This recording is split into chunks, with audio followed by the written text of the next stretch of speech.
Okay, now we're going to look at piecewise defined functions and try our hand at graphing these. As you might remember from the last video, the first thing we need to do is split this up into three different functions. The first one will be a line with negative slope. The second one will be a parabola. And the third one will be this constant function. To figure out where we plot, we have to look at the domain. The domain is given by the x values. We have three different domains here. We're going to plot that line when x is less than or equal to -3. I find -3 when x is less than or equal to -3. I'm going to go ahead and plot that line. Next, when x is between -3 and 2, I'm going to plot the parabola. So I map out that region from -3 to 2, and I'm going to plot that parabola in this region. Finally, I'm going to plot that constant function when x is greater than 2.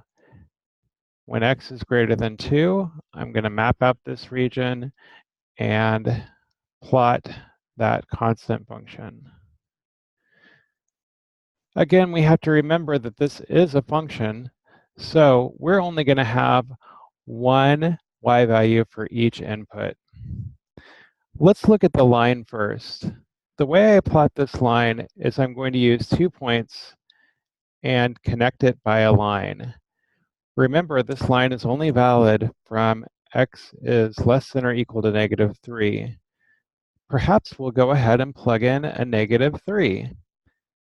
If I plug in a -3 to my first function, I get y is equal to -4/3 times -3 minus 2. That gives me 4 minus 2. The 3's cancel, which gives me 2. Let's try another point. It has to be less than -3. I'll go ahead and try a -6, so the denominator cancels out again. When x is equal to -6, I'm using that first function again, and y is equal to -4/3 times -6 this time, minus 2. That gives me 24/3, which is 8 minus 2, or 6. I have 2 points I can plot. I can plot -3, 2, and I can plot -6,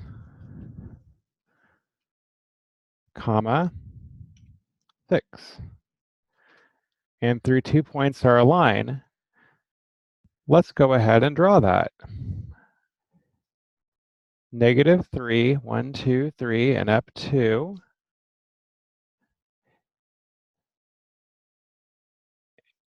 And I'm going to -6, 6. That's that point. And I would keep going on and on and on. There we go. That's going to be my first part. My second part is going to be a parabola, but it's shifted down 7 units. Here, I'm going to take that parabola that we know that it looks like this. It's only defined from -3 to 2. So it's shifted down 7. I know that the point 0, -7 is going to be on that parabola. Then I can fill that in by what I know about a parabola. So here's a really primitive sketch of that parabola. It's going to go through this point and on up, and at 2, it's going to stop, and there's going to be a solid circle here. When I plug in 2, I get 2 squared, which is 4 minus 7, which is negative 3. It's going to look exactly the same on this side, but here we're going to continue to make it go up. And it does turn out to join this point right here. So this is a parabola that's been shifted down 7 units. So roughly looking like this. Again, if I plug in a negative 3, I have negative 3 squared, that's 9 minus 7, which would give me this point 2. So these two join up. Finally, when x is greater than 2, I have the line y is equal to negative 3. And I can go ahead and plot that right here. So roughly, this is what my parabola will, or my piecewise defined function will look like. What I was going to say is the only part that looks a little funky is the parabolic point part, but you can get the gist of that. Now, if you would like to evaluate the function at different points, you can get it. But the thing you have to remember is when you have a piecewise defined function, for every x value, you only can have one y value out.